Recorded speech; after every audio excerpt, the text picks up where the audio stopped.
Hello guys,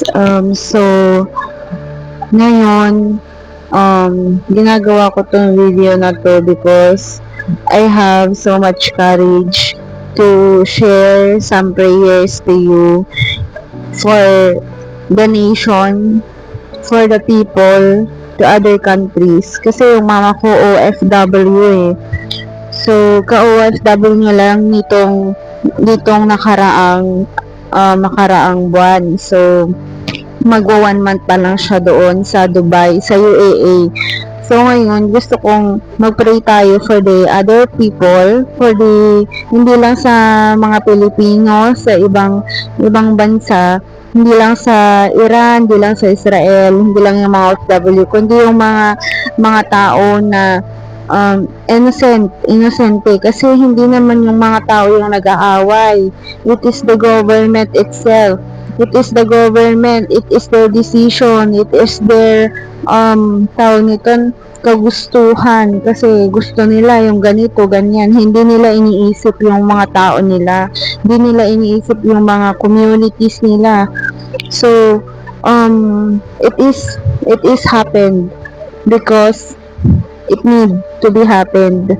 So, hindi lang siya, alam yan ng Diyos. Bakit nangyayari to? Alam niya yan. So, mag-pray pa tayo. So, Lord God Jesus, yes Lord, yes Lord God Jesus. Yes Lord, yes Lord, yes Lord, Lord God Jesus, yes Lord God Jesus.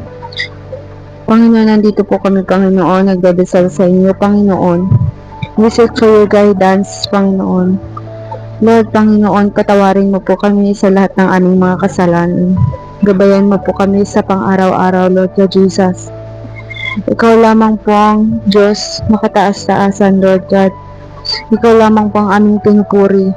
Ang Diyos ni Abraham, ang Diyos ni Moses, ang Diyos ni King David, ang Diyos ng lahat, Panginoon. Ikaw ang hari ng lahat ng hari, Panginoon. Ikaw ang creator. Ikaw ang judgment. Ikaw ang ruler. We believe in you, Lord God Jesus. We trust in you, Lord God Jesus. We give our life to you, Lord God Jesus. Panginoon, kinihingi po namin ang inyong patnubay at pagmamahal at kalinga. Sana po tulungan po ninyo ang mga tao sa other countries ngayon at sa iba pang mga tao kung saan mang sulok ng mundo na nararanasan yung hirap, nararanasan yung sakit. Ikaw na po ang magbigay ng healing, ng kalakasan, ng shield sa bawat isa, Panginoon. Bigyan mo po sila ng kalakasan, Lord God Jesus. Give them more faith to you, Lord.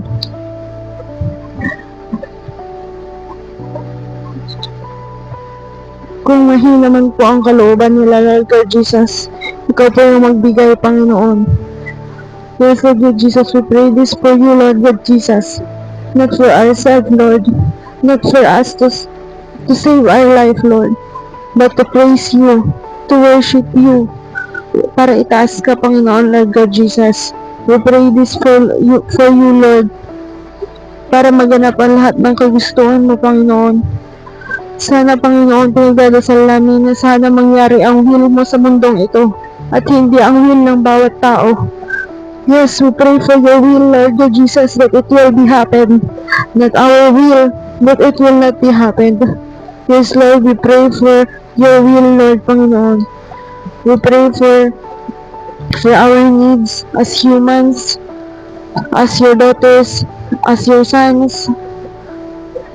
We pray for everything, Lord God Jesus. We thank you for the life that you give to us, Lord.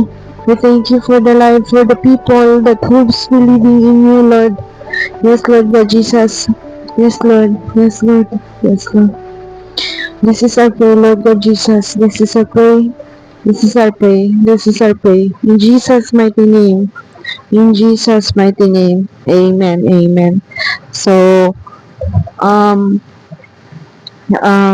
yun, guys,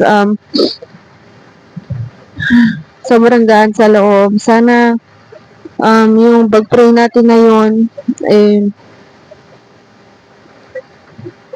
makatulong.